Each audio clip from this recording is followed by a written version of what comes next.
আজকের মূল বিষয় দুটি। একটি হলো গ্রুপ সি গ্রুপ ডির রেজাল্ট, অন্যটি হলো ইচ্ছাকৃতভাবে কি এই রোস্টারটা করা হলো, মানে কমিশন বা সরকার ইচ্ছাকৃতভাবে কি 17 থেকে 7 নামিয়ে দিল এতে পুরোপুরি নিয়োগ প্রক্রিয়া বন্ধ হয়ে যায়। আজকে এই দুটো বিষয় নিয়ে আমাদের ভিডিও। যারা নতুন এসছেন প্রত্যেক লাইক করতে ভুলবেন না এবং চ্যানেলটাকে পারলে সাবস্ক্রাইব করুন, এবং যারা পুরনো প্রত্যেককে আমার রইল নমস্কার।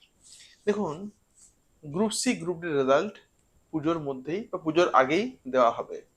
আজকে কমিশনের চেয়ারম্যান তিনি আধা বাংলা আধা হিন্দিতে তিনি চেষ্টা করেন বুঝাবার আমাদেরকে যে পুজোর আগেই গ্রুপ সি গ্রুপ ডির রেজাল্ট তিনি বার করবেন, লিখিত পরীক্ষার রেজাল্ট, ঠিক আছে, লিখিত পরীক্ষা। তারপর শুরু হবে আপনার নানা রকম যে ইন্টারভিউ, টাইপিং টেস্ট, এগুলো তারপর শুরু আর কি হবে। পুজোর আগেই তিনি বলেছেন, দেখা যাক পুজোর আগে বার করছেন কিনা। যাই হোক, ঠিক আছে। এরপরে আমাদের বিষয়টা হলো এমনি যে এই যে এত এত ছেলে মেয়ের যে একটা কান্না, অনেকে উদ্যম নিয়ে পড়াশোনা করছিল, উদ্যম নিয়ে একটা ইন্টারভিউ তৈরি হচ্ছিল, সমস্ত কিন্তু বিষবাও জলে, সব কিন্তু মাটিতে মিশে গেল। একটা যারা ফ্রেশার্স, একটু আগে আমার আমার একটা বোন আমার ফোন করেছিল যে আমি দাদা পড়াশোনা করছি মন দিয়ে, তো কি কি করব। এগুলো কোনো উত্তর নেই, কারণ উত্তর একজনের মানে উত্তরটা হলো একটাই যে পুরোপুরি সবকিছু পোস্টপোন হয়ে গেছে। এবারে দেখা যাক কতদিন লাগে, 6 মাস, 8 মাস, না 1 বছর।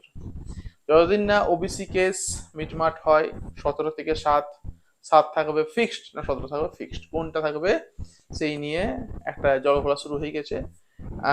আমার মনে হয় না যে 7%টা হবে, কারণ 17%টাই হওয়াই উচিত এই রিক্রুটমেন্টের ক্ষেত্রে। এইটা ক্ষেত্রে যেটা বর্তমানে চলছে অনগোয়িং, নতুন যখন আসবে কোনো রিক্রুটমেন্ট, পিএসসি বলুন, যা বলুন, এসএসসি বলুন, সেখানে যদি 7% করা হয় তবে ঠিক আছে, কিন্তু একটা আপনি চটপট রোস্টারটা আপনি চেঞ্জ করতে পারেন না। আপনার একটা রিক্রুটমেন্ট একটা 17% দেওয়া রয়েছে, আপনি ঝটপট আপনি এটাকে চেঞ্জ করে দিলেন।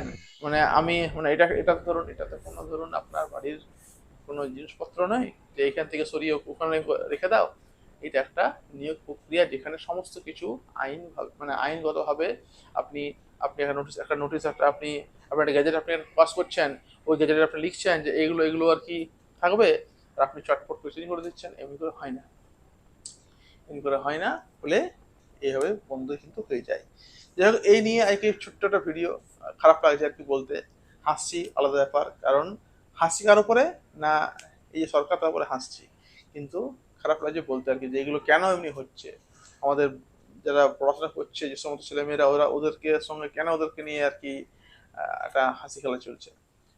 তো প্রত্যেকে বলবো যে ভালো থাকবেন, লাইক করবেন, করতে পারেন আপনি সাবস্ক্রাইব। চলুন রাখলাম।